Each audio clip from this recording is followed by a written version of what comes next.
Good evening students. आज के इस वीडियो में हम पढ़ेंगे इंटीग्रेशंस बाय पार्शियल फ्रैक्शन। देखिए, इस मेथड को समझने से पहले हम समझेंगे फंक्शंस के बारे में कि किस टाइप के फंक्शंस को हम पार्शियल फ्रैक्शंस में ब्रेक करके लिखते हैं और इस मेथड को किस तरीके से हम यूज करेंगे, किस टाइप के फंक्शंस का हम इंटीग्रेशन इस मेथड से कर सकते हैं। इन सब बातों पे पहले अपन डिस्कस करेंगे। उसके बाद में हम इस मेथड को यूज़ करके फंक्शंस का इंटीग्रेशन करना सीखेंगे। तो चलो स्टार्ट करते हैं। देखिए, सबसे पहले आपको समझना होगा रेशनल फंक्शन। रेशनल फंक्शन क्या होते हैं, किसे कहते हैं, ठीक है। तो अपन एक डेफिनेशन से इसको समझते हैं। मान लेते हैं कि हमारे पास f x and g x दो पॉलिनोमियल फंक्शन है। Both are polynomial function of x, ठीक है। एक्स वेरिएबल में दो पॉलिनोमियल फंक्शन है। Then ratio of f x and g x और g x and f x is called rational function. Then ratio f x upon g x where g x does not equal to zero और g x upon f x where fx does not equals to 0 is called rational function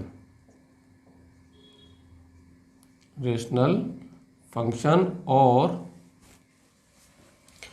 rational fraction, इसे rational fraction भी बोलते हैं। Okay, it means आपके पास f x और g x दो polynomial function है x variable में। देन दोनों पॉलिनोमियल फंक्शंस का जो रेशियो होता है, जो फ्रैक्शन होती है, उसे हम रेशनल फंक्शन और रेशनल फ्रैक्शन कहते हैं। एग्जाम्पल, जैसे x plus one upon x square plus one एक रेशनल फंक्शन है क्योंकि उसके न्यूमरेटर में एक पॉलिनोमियल फंक्शन है और डिनोमिनेटर में भी एक पॉलिनोमियल फंक्शन है। X square plus one upon x square minus x plus one भी एक पॉलिनोमियल फंक्शन है क्योंकि नोमिनेटर में एक पॉलिनोमियल फंक्शन है और डिनोमिनेटर में भी एक पॉलिनोमियल फंक्शन है। ईटीसी इस तरह के जो भी फंक्शन होते हैं उन्हें हम पॉलिनोमियल फंक्शन कहते हैं, रेशनल फंक्शन कहते हैं। देखिए, पॉलिनोमियल फंक्शंस क्या होते हैं। अलजेब्रिक एक्सप्रेशन के अंदर यदि एक्स की power, it means algebraic expression में जो वेरिएबल आता है उसकी पावर यदि होल नंबर हो तो उसे हम पॉलिनोमियल फंक्शन कहते हैं। देखिए, जैसे मान लो हमारे पास x square plus x plus one कोई अलजेब्रिक एक्सप्रेशन है और इसके अंदर एक्स वेरिएबल यूज हो रहा है। अब एक्स वेरिएबल जो पावर है वो एक होल नंबर है, 2 1 क्या है, होल नंबर है। तो इसे हम कहते हैं पॉलिनोमियल फंक्शन, या इस टाइप का function Y cube plus 3 Y square plus Y minus 2, ठीक है। ये भी एक पॉलिनोमियल फंक्शन है वाई वेरिएबल में क्योंकि वाई पे जो पावर है, जो वेरिएबल इसके अंदर आ रहा है, जिस पे पावर जो है वो एक होल नंबर है। तो अलजेब्रिक एक्सप्रेशन में यदि वेरिएबल की पावर होल नंबर हो तो उसे हम कहते हैं पॉलिनोमियल फंक्शन। तो रेशनल फंक्शन समझ में आ गया होगा आपको कि दो पॉलिनोमियल फंक्शंस का रेशियो क्या कहलाता है, रेशनल फंक्शन कहलाता है। इसे हम रेशनल फ्रैक्शन भी कहते हैं। अब देखिए, इन रेशनल फंक्शन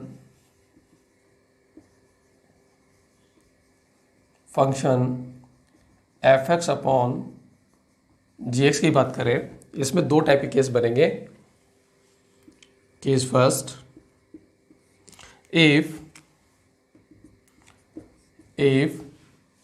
डिग्री ऑफ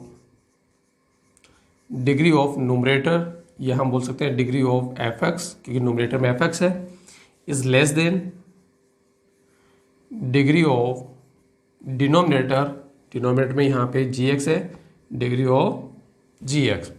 यानी न्यूमरेटर में जो फंक्शन है उसकी डिग्री डिनोमिनेटर में जो फंक्शन है उसकी डिग्री से यदि कम है, then function is called proper rational function.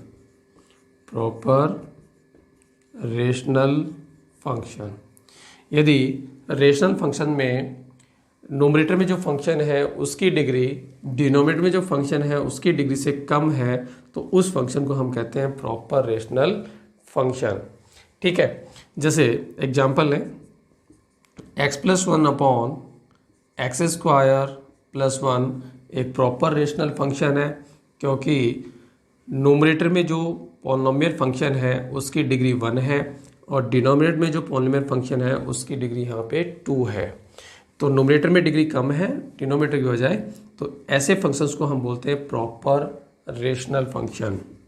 या x² plus x+1 upon x+1 x+2 x+3, यहाँ ये भी एक प्रॉपर रेशनल फंक्शन है क्योंकि जब डिनोमिनेटर में हम इन फैक्टर्स का मल्टीप्लाई करेंगे तो यहाँ पे जो हाईएस्ट पावर और पॉलिनोमियल फंक्शंस की जो बनेगी यहाँ पे वो x³ यानी 3 पावर आएगी और ऊपर पावर कितनी है 2।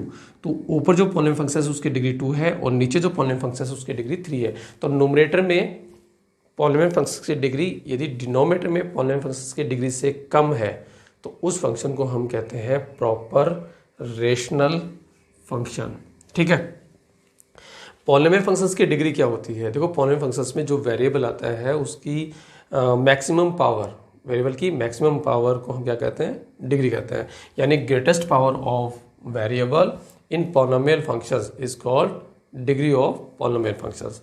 यानी पॉलिनोमियल फंक्शंस में जो वेरिएबल है उसकी जो ग्रेटेस्ट पावर आएगी, ग्रेटेस्ट पावर जो होती है उसे हम पॉलिनोमियल फंक्शंस की डिग्री कहते हैं। जैसे यहाँ पे देखो, x² प्लस x+1 एक पॉलिनोमियल फंक्शन है और इसमें x की जो मैक्सिमम पावर है वो 2 है, तो इस फंक्शन में डिग्री की यदि हम बात करें तो डिग्री यहाँ पे 2 है।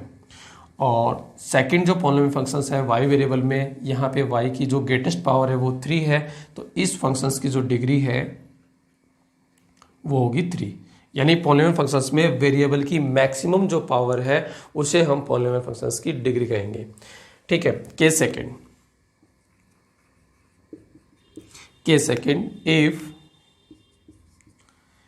इफ डिग्री ऑफ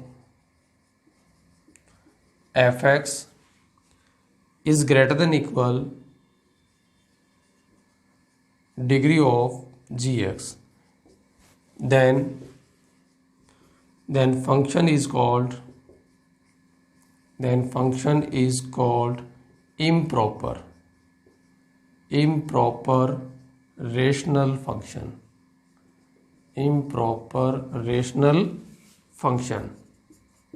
एग्जाम्पल की बात करें, यहाँ पे केस सेकंड में बताया जा रहा है कि नोमरेटर में जो पॉलिनोमियल फंक्शन है उसकी डिग्री डिनोमिनेटर में जो पॉलिनोमियल फंक्शन है उसकी डिग्री के इक्वल है या उससे ज़्यादा है। उस कंडीशन में हम रेशनल फंक्शन को इम्प्रॉपर रेशनल फंक्शन कहते हैं। ठीक है, एग्जाम्पल की बात करें, जैसे x² प्लस 1 अपॉन x+1, यहाँ पे एक इम्प्रॉपर रेशनल फंक्शन है क्योंकि यहाँ नोमरेटर में जो पॉलिनोमियल फंक्शन है उसकी डिग्री यहाँ पे 2 है और डिनोमिनेटर में डिग्री 1 है। इट मीन्स नोमरेटर में फंक्शन की डिग्री डिनोमिनेटर में फंक्शंस की डिग्री से ज़्यादा है। यहाँ हम x² plus x+1 upon x² minus x+1 की बात करें तो ये भी यहाँ पे इम्प्रॉपर फंक्शन है क्योंकि नोमरेटर में जो पॉलिनोमियल फंक्शन है उसकी डिग्री डिनोमिनेटर में पॉलिनोमियल फंक्शंस की डिग्री के इक्वल है। तो जब degree of numerator greater than equal degree of denominator, then function is called improper rational function. यदि फिर से बता रहा हूँ कि नोमरेटर में फंक्शन की डिग्री पॉलिनोमियल फंक्शंस की डिग्री डिनोमिनेटर में पॉलिनोमियल फंक्शंस की डिग्री के इक्वल है या ज़्यादा है, उस कंडीशन में फंक्शंस का कहलाता है इम्प्रॉपर रेशनल फंक्शन। ठीक है, अब देखिए ये तो हो गया हमारा फंक्शन के बारे में। अब आगे हम पढ़ते हैं पार्शियल फ्रैक्शन। पार्शियल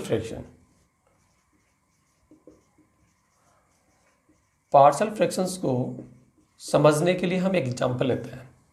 देखिए, हमारे पास एक फंक्शन है 1/x+1 इंटू x+2। ठीक है, एक फंक्शन हमारे पास x/x+1 इंटू 2x+1 है। अब देखिए, फर्स्ट वाला जो फंक्शन मैंने लिखा है इसको हम इस तरीके से भी लिख सकते हैं, 1/x+1 माइनस 1/x+2। जब आप इसको सोल्व करेंगे तो इसका रिजल्ट 1/x+1 इंटू x+2 ही आएगा। और सेकेंड वाला जो फंक्शन है इसको भी हम लिख सकते हैं 1/x+1 माइनस 1/2x+1, और इसका रिजल्ट भी x/x+1 इंटू 2x+1 की फॉर्म में आएगा। तो LHS साइड में एक फंक्शन लिखा हुआ है और RHS साइड में उसी फंक्शंस को हमने दो सिंपल फ्रैक्शन की फॉर्म में ब्रेक करके लिख दिया है। ठीक है, तो RHS साइड के अंदर जो सिंपल फ्रैक्शन में ब्रेक करके फंक्शंस को लिखा है तो ये कहलाता है हमारा पार्शियल फ्रैक्शन। यहाँ पे जो सिंपल दो फ्रैक्शन आपको दिखाई दे रही हैं इन्हें हम बोलते हैं पार्शियल फ्रैक्शन।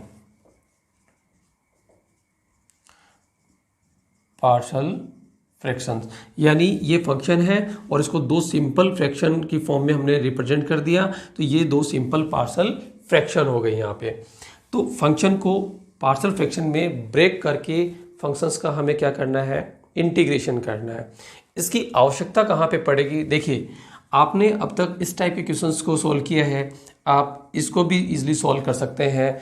बट क्वेश्चन यदि इस टाइप से आए 1/x+1 x+2 x+3, यानी यहाँ पे एक क्यूबिक फंक्शन है और इसका हमें इंटीग्रेशन फाइंड करना हो तो इसका जो इंटीग्रेशन है वो प्रीवियस जितने भी वीडियो अपने पढ़े हैं उसके किसी भी मेथड से इसको अपन सोल्व नहीं कर सकते।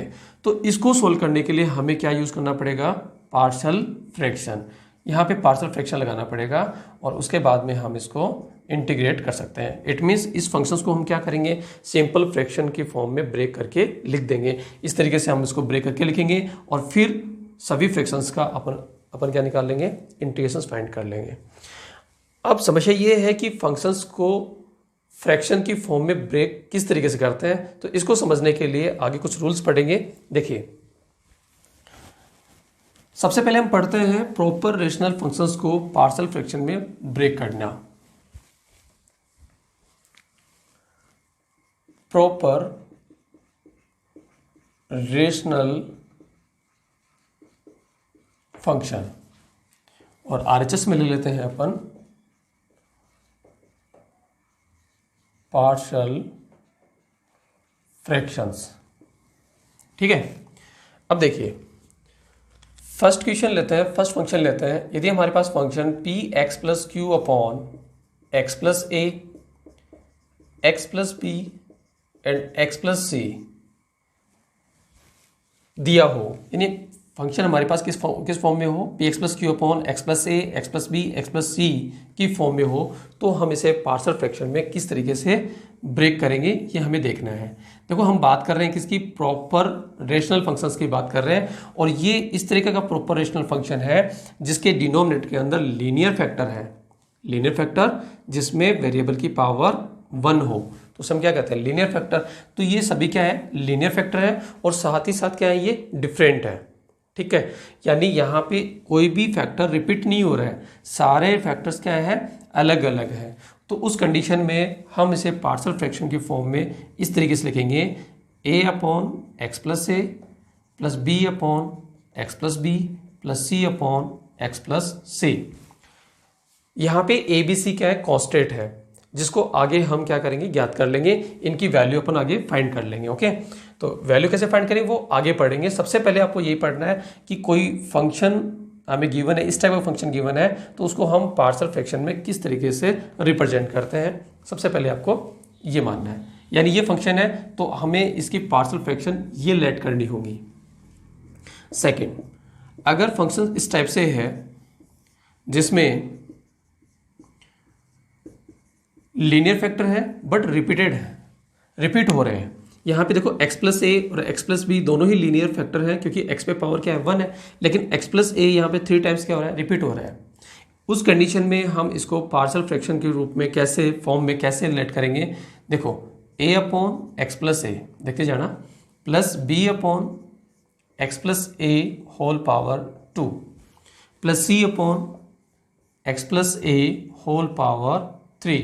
देखिए यहाँ x+a 3 टाइम रिपीट हो रहा था, तो एक बार तो a अपॉन में x+a लेंगे प्लस b अपॉन में x+a का होल स्क्वायर, यहाँ पे पावर 1 फिर पावर 2 फिर c upon x+a whole power 3, यानी यहाँ पे क्यूब है तो पहले पावर में 1 लेंगे, एक्स प्लस ए की पावर में 1 लेंगे, बी के अपॉन में 2 लेंगे, सी के अपॉन में 3 लेंगे, और आगे जो हमारा फैक्टर है वो है एक्स प्लस बी, इसको लिखेंगे D upon x plus B. तो इस तरीके से हम इसे पार्शियल फ्रैक्शन में ब्रेक करेंगे। थर्ड जो है, अगर हमारे पास प्रॉपर रेशनल फंक्शन इस तरीके का है जिसके डिनोमिनेटर के अंदर क्वाड्रेटिक फैक्टर है, क्या है, क्वाड्रेटिक फैक्टर है। यहाँ पे तो क्वाड्रेटिक फैक्टर कौन से होंगे, जिसमें वेरिएबल की पावर 2 हो, तो यहाँ पे x पे पावर 2 है, तो ये क्वाड्रेटिक फैक्टर है और ये भी एक क्वाड्रेटिक फैक्टर है। तो इसको हम पार्शियल फ्रैक्शन के फॉर्म में कुछ इस तरीके से लिखेंगे, ax plus B, it means दो कॉन्स्टेंट लेंगे और इस फॉर्म में लेंगे, जैसे a और b को लेना है तो ax प्लस बी की फॉर्म में लिखेंगे, तो ax plus B upon x square plus a plus a भी आ गया यहाँ पे, तो c x plus D upon x square plus b की फॉर्म में हम इसको लिखेंगे। ध्यान दीजिए, दोबारा समझा रहा हूं, प्रॉपर रेशनल फंक्शन में थर्ड पॉइंट ये बोल रहा है, यदि डिनोमिनेटर के अंदर क्वाड्रेटिक और डिफरेंट फैक्टर्स हमें यदि गिवन है तो हम उसे पार्शियल फ्रैक्शन की फॉर्म में a x plus B upon x square plus a plus c x plus D upon x square plus b की फॉर्म में लिखते हैं। ठीक है, तो इसको पार्शियल फ्रैक्शन की फॉर्म में इस तरीके से हम इसको लिखेंगे। फोर्थ, यदि हमारे पास फंक्शन इस तरीके से है p x plus q upon x plus a into x square plus b, इस तरीके से दे रखा हो तो हम इसे पार्शियल फ्रैक्शन की फॉर्म में किस तरीके से लिखेंगे। तो देखिए यहाँ पे एक तो दे रखा है लीनियर फैक्टर, एक दे रखा है क्वाड्रेटिक फैक्टर। तो लीनियर फैक्टर्स के लिए क्या रूल था, ए अपॉन बी अपॉन सी अपॉन करना है। क्वाड्रेटिक के लिए क्या रूल था, ए एक्स प्लस बी से एक्स प्लस डी की फॉर्म में लिखना होता है। तो यहाँ पे अगर लीनियर फैक्टर है तो इस तरीके से लिखेंगे, इट मीन्स यहाँ लिखेंगे इसको ए अपॉन एक्स प्लस ए, और क्वाड्रेटिक है तो हम इसको इस तरीके से लिखेंगे आगे बी एक्स प्लस सी upon x square plus b. ठीक है, तो ये हो गया अपना कि प्रॉपर रेशनल जो फंक्शंस होते हैं उसको हम पार्शियल फ्रैक्शन की फॉर्म में किस तरीके से लिखेंगे। यहाँ पे आप एक इम्पोर्टेंट बात और भी देख रहे हैं कि डिनोमिनेटर के अंदर मैंने फैक्टर होने पर ये पार्शियल फ्रैक्शन की बात की है। अगर हमारे पास कोई फंक्शन ऐसा है जिसके डिनोमिनेटर को हम फैक्टराइज नहीं कर सकते तो ये मेथड अपन यहाँ पे यूज नहीं करेंगे, यानी पार्शियल फ्रैक्शंस का ये जो रूल है उसमें काम नहीं करेगा। पार्शियल फ्रैक्शंस का रूल कौन सी कंडीशन में काम करेगा, फर्स्ट कंडीशन, यदि प्रॉपर रेशनल फंक्शंस के डिनोमिनेटर में लीनियर फैक्टर और डिफरेंट है तो हम उसे ए अपॉन बी अपॉन सी अपॉन लिखेंगे। अगर लीनियर फैक्टर रिपीट हो रहे हैं तो देखो यहाँ पे ए upon x plus a plus B upon एक पावर बढ़ा देंगे प्लस सी अपॉन एक पावर और बढ़ा देंगे। इट मीन्स यहाँ पे क्यूब है तो क्यूब तक लेके चलेंगे इसको। ठीक है, अगर फोर्थ होता तो फोर्थ तक लेके चलते हैं। ठीक है, उसके बाद में कंप्लीट हो गया, उसके बाद में जो ए बी सी आ गया, आगे हम क्या ले लेंगे, डी ले लेंगे, तो D upon x plus B. Third rule, यदि डिनोमिनेटर के अंदर क्वाड्रेटिक फैक्टर्स हैं तो हम उसे पार्शियल फ्रैक्शन की फॉर्म में इस तरीके से लिखेंगे a x plus B upon x square plus a. ध्यान दें, एक्स स्क्वायर प्लस ए के ऊपर यानी इट मीन्स न्यूमरेटर में हम क्या लेंगे, एक्स प्लस बी लेंगे, और एक्स स्क्वायर प्लस बी के न्यूमरेटर में क्या लेंगे, सी एक्स प्लस डी लेंगे, यानी क्वाड्रेटिक हो तो उसे a x plus B upon and c x plus D upon की फॉर्म में लिखेंगे। फोर्थ में मैंने लिखा है एक लीनियर है एक क्वाड्रेटिक है, तो लीनियर के लिए तो a upon b upon c है और क्वाड्रेटिक के लिए a x plus b c x plus d की फॉर्म में लिखना होता है। तो उसको a upon x plus a लिख लिया, तो एक्स स्क्वायर प्लस बी को हम लिखेंगे बी एक्स प्लस सी upon x square plus b. Okay, तो ये था प्रॉपर रेशनल फंक्शन जिसको हम पार्शियल फ्रैक्शंस के फॉर्म में लिखते हैं। अब देखते हैं कुछ एग्जांपल जिसको पार्शियल फ्रैक्शन के फॉर्म में हमें लिखना है।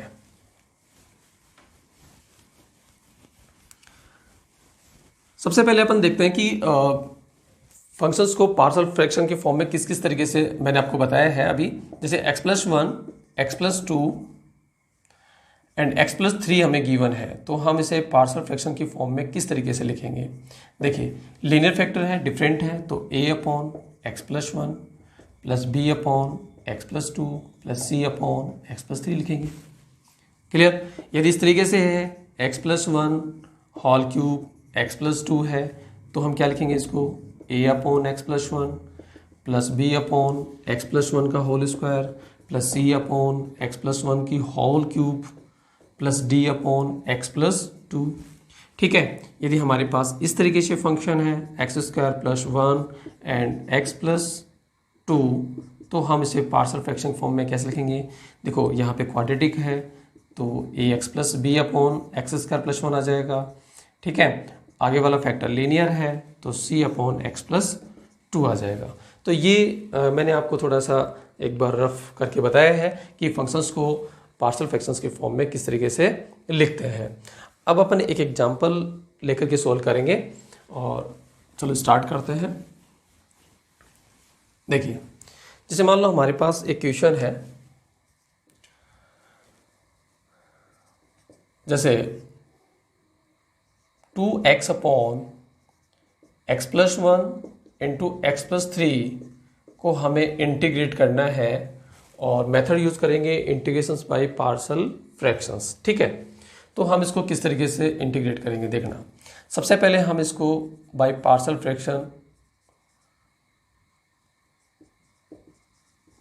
फ्रैक्शन लगाएंगे यहाँ पे।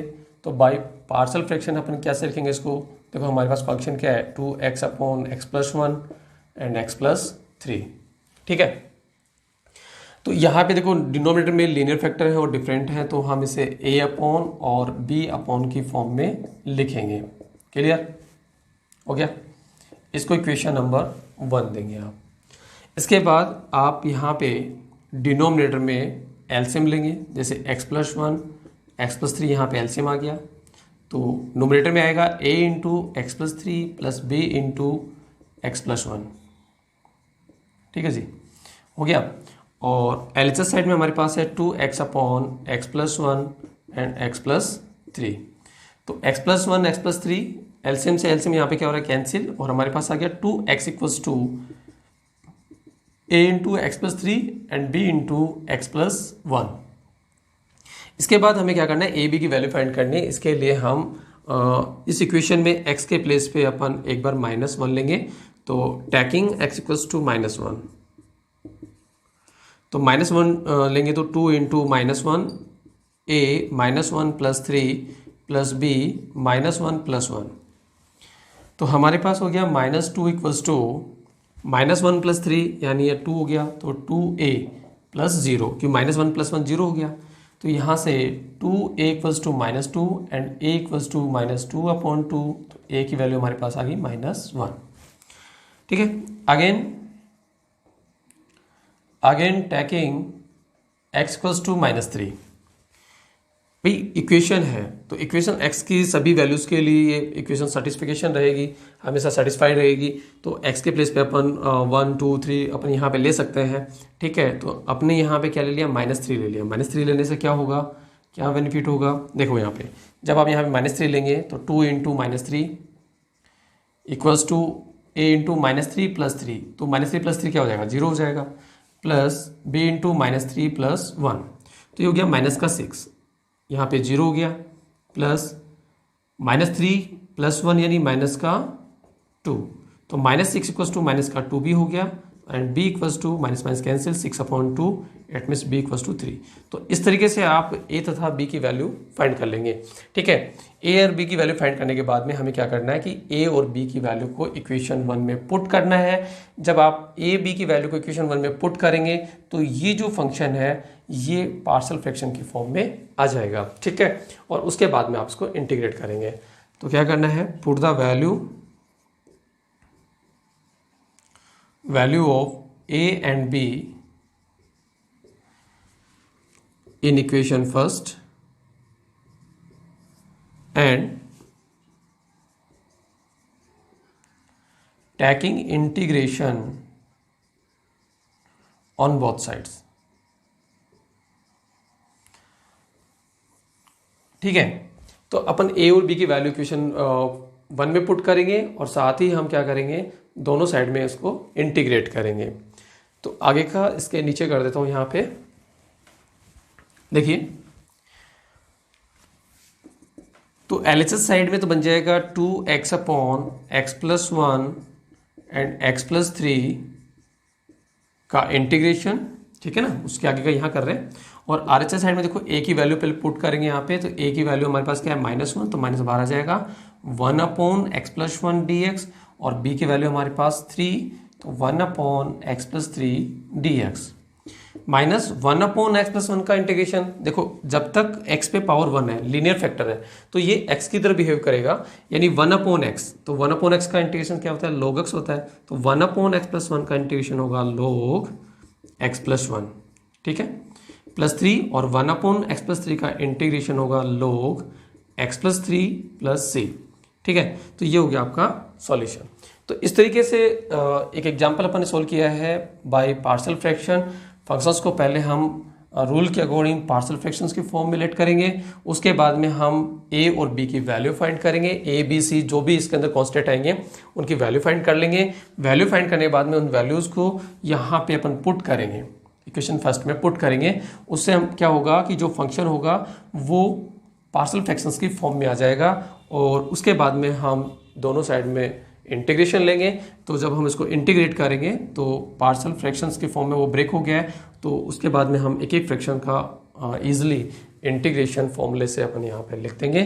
तो इस तरीके से फंक्शंस क्या हो जाएगा, इंटीग्रेट हो जाएगा। तो आज के वीडियो में आपने सीखा कि इंटीग्रेशन को हम पार्शियल फ्रैक्शन से किस तरीके से सॉल्व करते हैं। तो ये अपन ने इसमें सीख लिया है, एक एग्जाम्पल सॉल्व किया है। आगे के एग्जाम्पल अपन नेक्स्ट वीडियो में सॉल्व करते हैं। धन्यवाद।